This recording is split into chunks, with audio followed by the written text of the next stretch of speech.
Izzy, 8 years of age, 5th time competing at Crufts.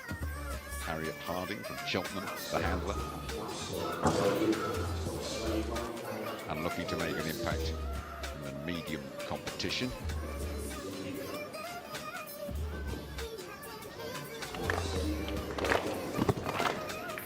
So flipping through the time, is it?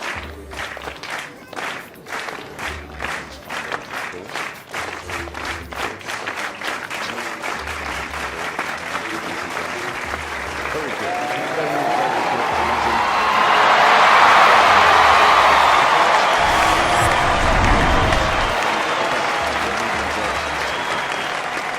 Harriet shouting out there. I mean, you can give us whatever verbal commands you want. The only thing is you can't touch the dog, and people have got different commands.